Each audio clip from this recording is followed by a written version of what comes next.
Hello, hello. Welcome to another NS9 Postgame Show. I'm Cody. That's Connor. And the Pirates just swept the Red Sox. How are we feeling about the series in general? So just seeing the Pirates play pretty great baseball like that for 3 straight games. It was certainly weird baseball. Yes.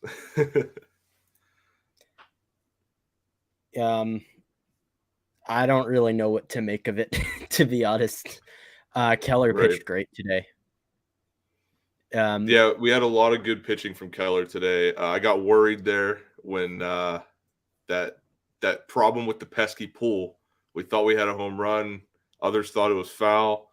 They go It to the was review, ends up clearly being foul. foul. Right. For someone like me who I was on my phone on on TV, I was like, did we just ruin this? Did we just ruin this whole thing? But And like to you be said, honest, that if it had been fair, it would have been Shelton's fault. Because going into that inning, he should have right. had somebody at least, stretching, loosening in the bullpen, so he didn't have to like rush and Right. go out there and buy time for Crow. And I think Zastrizny got up after Crow to get loosened. I mean, that should never have happened. I know Right. Keller was cruising, but like that should just not have happened. Especially I agree. when Crow hasn't pitched in a couple days and like there's no worry about Jim, I tweeted it out.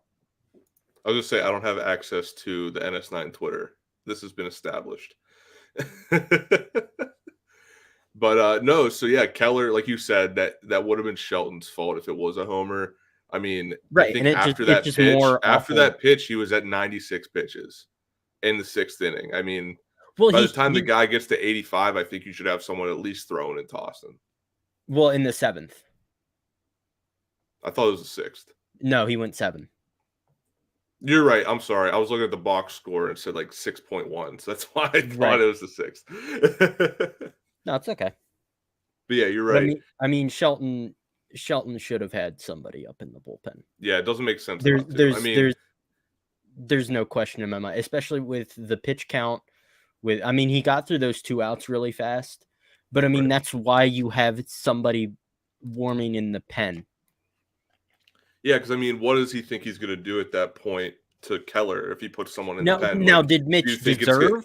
Does he think that like it's going to be something mental with Keller? He's going to be like, oh, he's got somebody up. I mean, Keller has had issues with body language and things like that in the past, but like I think we're just talking in circles about it. Like, what is the point of not putting someone in the pen? Right, and I'm not saying that like. Did Keller deserve the opportunity to get through the 7th? Absolutely, especially with how like everything after 2 outs went for him. He absolutely deserved that opportunity. Should he have gotten to 100 and what was it, 7 pitches? Leaving him in, leaving him in was the best move. I kind of agree with that, but like there should have been somebody up in the pen earlier than there was, which is all we're really getting at here. Which is that like it's just. Shelton just doesn't know how to manage a bullpen. Right, because like if you're at 90 plus in the 7th with your starter, do you really expect them to go to the 9th? I don't think so. I don't think you expect your guy to complete the game at that point, especially this early in the season. It's only the 2nd start of the season. And I know the bullpen is kind of depleted at the moment, and I know there's an off day tomorrow, and I can't emphasize how much Keller getting through 7 today. I mean, that was huge.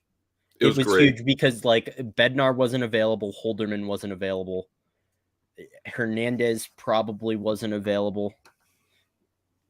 Like anybody who pitched last night probably wasn't available. Right.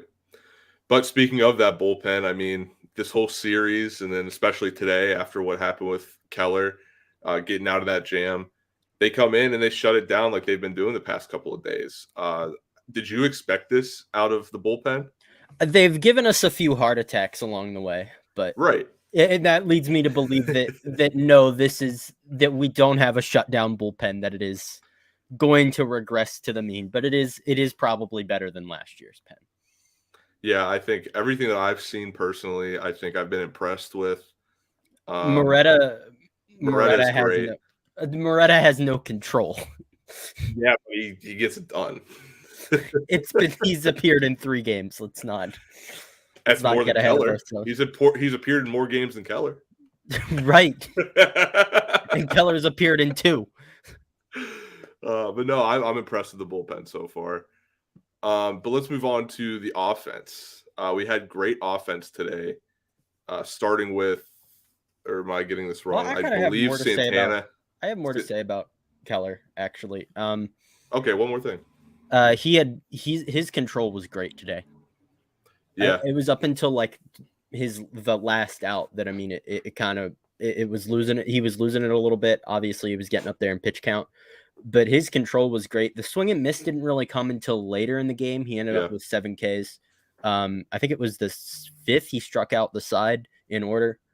But just, I mean, it maybe is the best start of his career.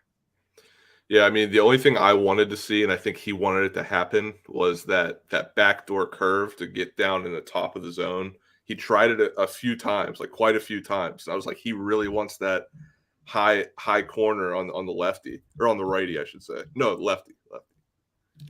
Especially because that outside half, honestly, was getting calls all day.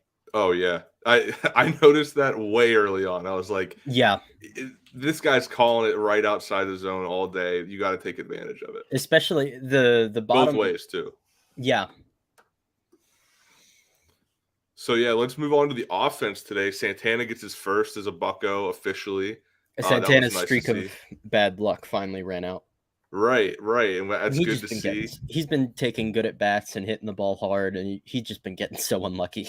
Right, and then Hayes with the beautiful bunt. But I want to talk about the 2 times. I mean, I hate to be Mr. Negative here, but twice today we had bases loaded, 1 out, and we can't get anything done. That's something it's not going to last. Like, the luck is not going to last with that, being in positions like that time and time again, and then not getting runs. You're just not going to be able to get wins. I think the second time they hit the ball hard, but it was just right at somebody. Right. It was it was unfortunate, but the first time I was like, "Are you kidding me?" 2 like fly outs. Yeah. And the first one I think was, who hit it? Was it B-Ray? Maybe hit the first one, and it was short, and I was like, "Whoa!" Like, you got to get that out in the outfield. No, that was in the first inning, so it couldn't have been B-Ray. No, you're right. I forget who it was. Maybe it was Sawinski. I can't remember. But whoever it was, I was like, you should definitely be able to get it out in the outfield more. Let me check the box score. Why do I not have that pulled up? I thought I pulled it up. But yeah, just in general, those things cannot happen. I mean, if you're gonna be in that situation and you're gonna get out, I'd prefer you hit it on the ground hard at somebody than to pop it up. Right. Because then you have a chance of someone making a mistake. Higher chance, at least. Well, and if you put it in play, like with anything less than 2 outs on the ground, they're gonna trade the run for the 2 outs. Right. And then, or at least Bucko Mike, you're right. Out. Bucko Mike's right. I love me some Fragile Hayes. But no, then on top of the 2 times that we had bases loaded and not cashing in, you had a little bit of a bad base running by McCutchen there at the very end. It's a little uncharacteristic, but I think I know what he was trying to do. Yeah, so essentially what he was trying to do was he wanted Reynolds to get back to third so that they had to throw down to second to get an out of it. And he just honestly, he just overthought it. It seemed like what he wanted was he knew they were going to make an exchange, right? He wanted to go back to second on the exchange. I think it just happened way too quickly, and he got caught up. I mean, you can't really have that happen, but I see the logic in it. Plus, we were already up by 3 runs, so no harm, no foul, really. He pointed at Reynolds, and I didn't think Reynolds was looking at him. Yeah, I didn't catch that, but I mean... I kind of saw it, but at the same time, it's like you got to have the instinct. Right. So I mean, it was, and that was the moment where I was just like, "Oh, okay, we're gonna blow the game now," because Right, right. Dwayne Underwood Jr. came in a save situation. Yeah, it was an interesting, like you kept saying, it was very weird baseball these past 3 days, but luckily the Pirates seem to be thriving in weird baseball. I mean, we'll take it. Yeah, absolutely. Now let's talk about Hayes's bunt single for an RBI. I mean, the Pirates, they already tweeted it out. You look up a perfect bunt in the dictionary, that's it. I was It's it, dumbfounded. but what else did Hayes do at the plate this You're series? not wrong, but if he's not performing well at the plate, but he's able to do things like that on occasion, I can He's still I a can be okay valuable with the player. lack of production. I mean, it was perfect execution on the bunt, but it's just like he's not having. He's rolling over on a lot of pitches. He's Right. hitting the ball And I into the think ground. maybe He's letting the ball get deep on him. right. I think he was one of the ones that had to pop out with the bases loaded. Right. He was one of those guys, and it's like that's going to happen. But if you're He's got to start pulling the ball. able to do that with a bunt, if you're able to play small ball, like successfully play small ball, like I'm going to take it. I'm going to love it.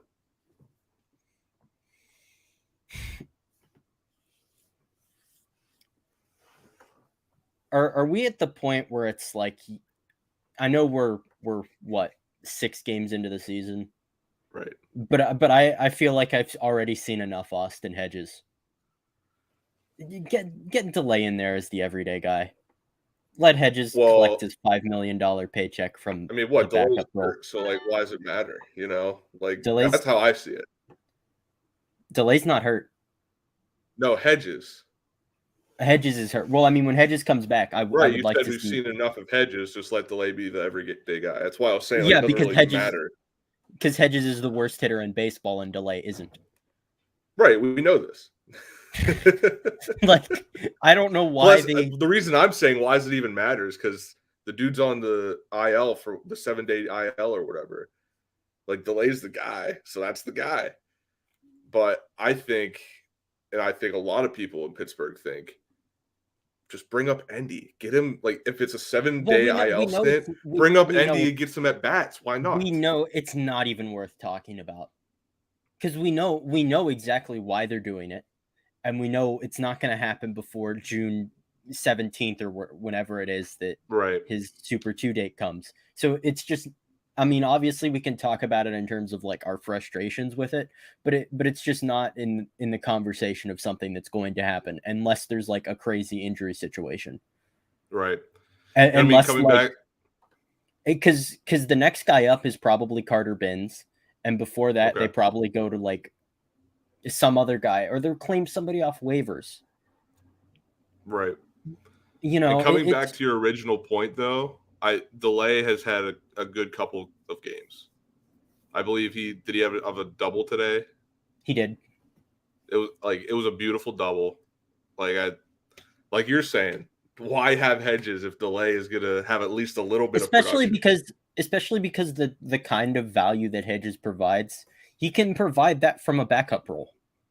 Right. If he wants to, you know, if the value you see in him is that he works really well with pitchers and then he gives them really good advice, why does he have to start? Why does he have to start to do that? Right. I mean, it seems like they want him there as a mentor, but they want him as a playing mentor. It's like he doesn't have to be, you know? Exactly. I'm really concerned with Rodolfo. Yeah, that was another point I wanted to make. Rodolfo, I mean, it's another one of those things. It's six games. 6 games in. Can you really? Is that a good sample size? Do you want to wait for a month to see? I think they're going to give him obviously more runway than like 10 games. But I mean, it's just like we talked about it last night, where it's like it's not just 6 games. This is a continued thing where we've seen him struggle with consistency, struggle with plate approach, struggle with, the things that he struggled with. And he's continued to struggle with it into early in the season. Right. I mean, I think it's early. valid to talk about, especially because we talked about this last night. I don't see how he gets to the point where he is more consistent while not getting consistent playing time. Right. I mean, especially because my as a view switch of hitter, it, though. Especially because as a switch hitter, you need reps from both sides. Right. Which is why I'm personally on the train that he should abandon switch hitting, which works for a lot of guys. I mean, not a lot of guys, but it's worked for Mullins. It's worked for, believe it's worked for Troy. And I'm not saying he's Mullins or Troy. I'm just saying as a guy who's not a regular everyday starter, I think maybe that's something that he should look into. And I know that's not a mid-season thing. That's more of like an off-season thing. But I feel like with the wealth of prospects that we have coming, this really feels like a make it or break it year for Rodolfo Castro. Right. So my rebuttal to your point about Castro is I think it's too early. I think also abandoning switch hitting would make him less valuable. Well, I think having a switch hitter in your lineup. Hey. I let you talk, Connor. But I really feel like having as many switch hitters as we can. I mean, Santana's a switch hitter. Rodolfo, we got Reynolds until we decide we get a good enough deal for him. The more switch hitters you have, theoretically, the better your lineup is. And if he can work on it, if he gets more reps, if he can work it out, I say give him to the end of the month. A month sample size. Yeah, that's what I was thinking. Then I think it's fair to say, okay, let's move on to another second baseman. I mean, that's just my thought on it. You're the more educated baseball fan, but I mean, Jim makes a good point. From someone looking at it from a little bit on the outside looking in, I think he needs a little more time to try and pan it out, see what he's doing, see if he can make adjustments at the plate. But other than that, I think his defense is pretty good. So from a defensive standpoint, I don't see a reason to take him out of the lineup. From a defensive standpoint? Yeah. I mean, has he had many errors? No, I mean, I just think Bay's I know I'm talking as a player in general. I think Bay is probably the better player at this point. Yeah, I can't argue that, but then you take Bay out of the outfield where he just made a great defensive play. And then who do you put in there? Oh, I'm not arguing that.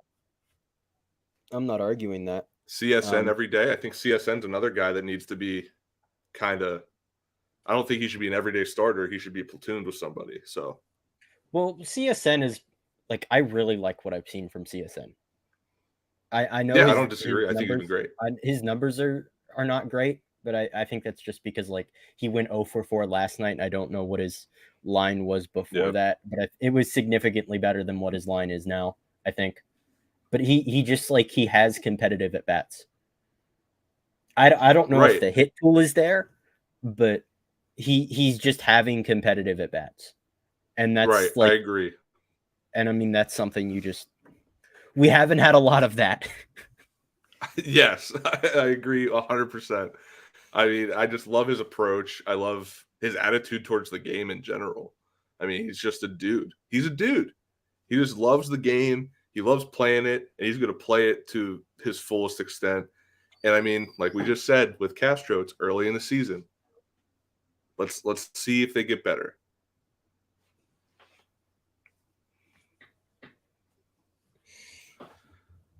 So, what did Anthony say? Tyler was down on CSN last night because he struck out 4 times, but I mean they were as good as. Well, Tyler's a negative Nancy. Get him out of here.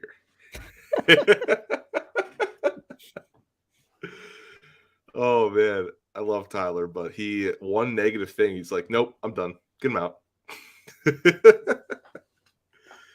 But anyway, I think we covered about everything. I mean, if you have any last minute things to talk about with the game, Reynolds is that dude.